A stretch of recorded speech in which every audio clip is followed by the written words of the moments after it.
அருணகிரிநாதருக்கு முருகப்பெருமான் அருள் கொடுக்குறாரு. அருணகிரிநாதருக்கு முருகப்பெருமானை பத்தி முதல் பாடல் பாடுறாரு. அடுத்த பாடல் வந்து அருணகிரிநாதருக்கே பாட வாய் வரலையா. முருகப்பெருமான் அருள் கொடுத்த ஒருத்தருக்கு அடுத்த பாட்டு வாய் வரல. ஏன்னா பிள்ளையார் வந்து தடுக்கிறாரு. எங்க அண்ணனை பத்தி பாடணும்னு தான் கைத்தலை நிறைகனி அப்பமோட அவள்பரி கப்பிய கரிமுன் அடிப்பதுன்னு ஒரு பாட்டு பாடுறாரு. அதே மாதிரி திரிபுரத்தை எரிக்கிறதுக்கு சிவபெருமான் வந்து தேவர்களை வந்து தேரா ஆக்கி 33 கோடி தேவர்களையும் தேரா மாத்தி திரிபுரத்தை எரிக்கிறதுக்கு போறாரு. ஆனா கணபதி பூஜை பண்றதுக்கு மறந்துட்டார் சிவபெருமானே.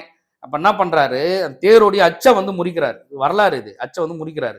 அச்சு முறிஞ்ச ஊர் தான் அச்சரப்பாக்கன்னு ஒரு ஊர். அச்சரப்பாக்கன்னு சொல்லிட்டு அச்சு முறிந்த ஊர் அது.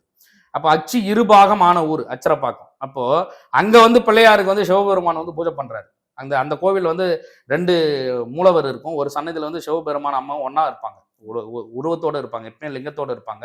அங்க உருவத்தோடு இருப்பாங்க. காரணம் என்னன்னு பூஜை பண்றாரு. யாருக்கு? விநாயகர் வந்து பூஜை பண்றாரு. சிவபெருமானுக்கே தடை ஏற்பட்டுக்குது. அருணகிரிநாதருக்கே தடை ஏற்பட்டுக்குது. நம்ம என்ன பண்றோம், நமக்கு பிடிச்சிடுது இஷ்ட தெய்வம்னு சொல்லிட்டு அந்த விக்கிரகங்களை வாங்கிட்டு வந்து வச்சு போட்டோ வாங்கிட்டு வந்து வச்சு எடுத்த உடனே அவங்களுடைய பூசா விதி பண்ணக்கூடாது. அதுதான் நான் என்ன சொல்றேன்னா, பூசா விதி தெரிஞ்சு பண்ணுங்க. நீங்க எந்த தெய்வங்களோனாலும் வாங்கி உள்ள வச்சுங்க. உங்களுக்கு அடிக்கடி நமக்கு ஒவ்வொரு தெய்வங்கள் மேல ஆசைகள் ஏற்படும். ஒவ்வொரு மாதங்களுக்கும் ஒவ்வொரு தெய்வங்களை நம்ம பார்க்கணும்னு தோணும். எல்லா தெய்வங்களுக்குமே அருள் கடாட்சம் இருக்கு.